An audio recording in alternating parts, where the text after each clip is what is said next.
जे जीवन मी जगत आहे अशा हजारो महिला असतील महाराष्ट्रात किंवा आपल्या भारतामध्ये, त्याही हेच दिवस जगत असतील. जे लोक बाहेर काम करत नाहीत त्यांना घरातली कामं करणं भागच आहे. आणि मग काय आपल्या घरातलं जे आपलं डेली रुटीन असतं म्हणा, लेकरांना सांभाळणं असतं, स्वयंपाक करणं असतं, नाश्ता बनवणं असतं, घरातली क्लिनिंग असो. आपण घरात असतो म्हणजे आपल्याला ह्या गोष्टी कराव्याच लागतात. जे लोकं बाहेर जॉब करते त्यांच्यासाठी त्यांचं आयुष्य थोडंसं वेगळं असतं आणि आपण घरात राहतो म्हणल्यावर आपलं आयुष्य वेगळं असतं. आपल्याला उठलं की पहिले किचन, किचन झालं की मग घरातलं बाकीचं सगळं आवराआवरी. लेकरांचं रुटीन फॉलो करायचं, त्यांना काय हवंय, काय नकोय हे बघायचं. नवऱ्याच्या सकाळच्या डब्यापासून तर त्यांच्या संध्याकाळच्या जेवणापर्यंतची सगळी तयारी करायची. हेच करतो आपण.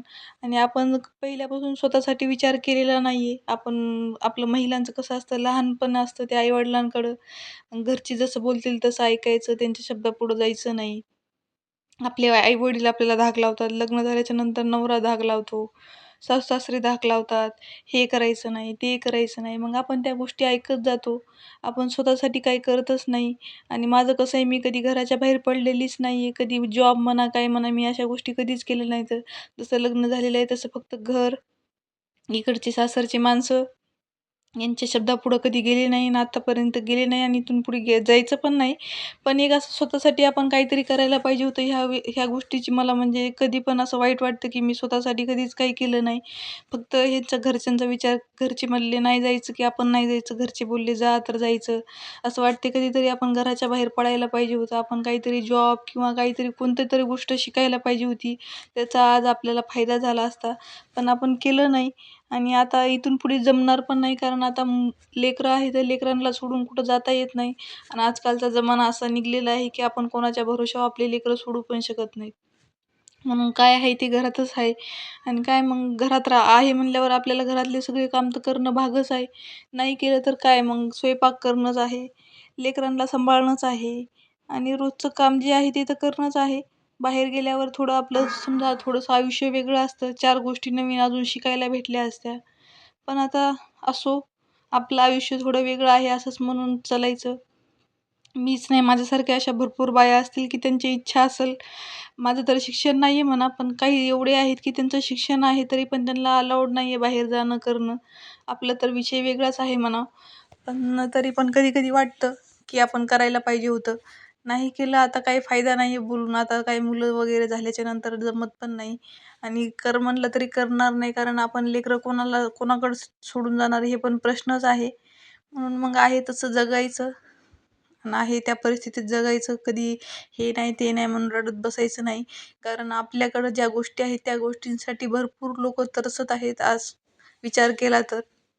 आपण घरात आहोत, आपल्या डोक्यावर छत आहे, 2 टाईम 3 टाईम आपल्याला खायला भेटतं, अंगावर घालायला चांगले कपडे भेटतात, म्हणली ती गोष्ट भेटती. मग आहे तसंच त्याच्यातच खुश राहायचं. अजून जास्त अपेक्षा ठेवल्या की मग देव ते पण देत नाही. आहे त्याच्यातच खुश राहायचं. मी तर असं ठरवलेलं आहे आणि मी तर लहानपणापासून खूप दिवस बघितलेले आहेत. प्रत्येक गोष्टीसाठी रडलेली आहे. आता पण रडते म्हणा, पण आता गोष्टींसाठी नाही, असंच लोकांसाठी किंवा लोकांचा विचार करून, लोकं काय बोलतील, लोकं कसे वागतात आपल्यासोबत हा विचार करून रडते. आता कोणत्या गोष्टीसाठी नाही रडत म्हणायचं. आणि प्रत्येक गोष्ट आपण मागितली आणि देव देतोच असं नसतं.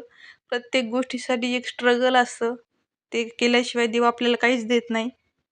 आणि आपण जे गोष्टी देवाला मागतो, देव तर ते अजून देत नाही. म्हणून कधी पण काही पण मागायच्या पहिले विचार करायचा आणि सगळं व्यवस्थित आपल्याला ज्या गोष्टी आपल्यासाठी आहेत त्याच गोष्टी देव आपल्यासाठी देतो.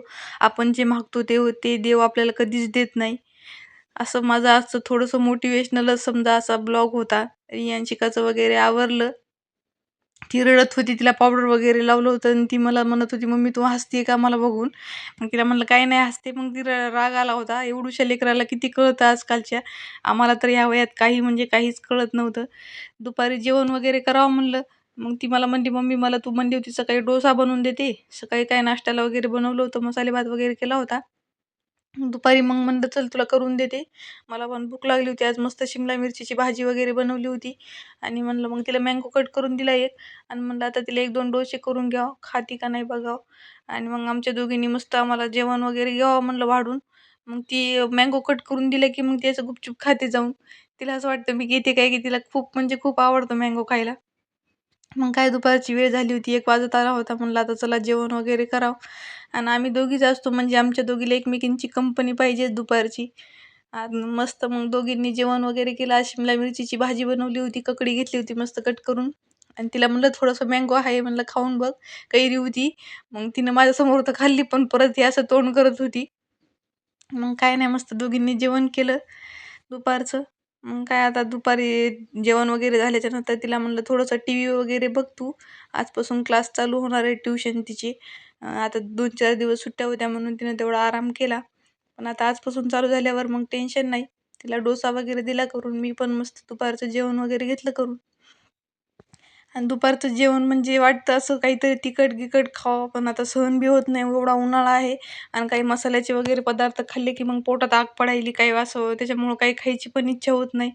पण तरी पण आम्हाला सवय आहे तिखट खायची. आईपासूनच सवय आहे म्हणायचं. कारण आमच्या आईच्या इकडं पण खूप तिखट खातात. म्हणजे भाज्या वगैरे रोजच्या मसाल्याच्याच भाज्या असतात. म्हणून मग आम्हाला पण सवय आणि रियांशिकाला पण सवय आहे तिखट खायची. ती पण गोड वगैरे खात नाही. मसाल्याच्या भाज्या वगैरे, ठेचा वगैरे तिला पण आवडतो. आणि जी आमच्यासाठी भाजी असेल तीच तिच्यासाठी भाजी असते. तिच्यासाठी काही वेगळं नसतं. चला तर भेटूया पुढच्या ब्लॉगमध्ये. धन्यवाद सगळ्यांना.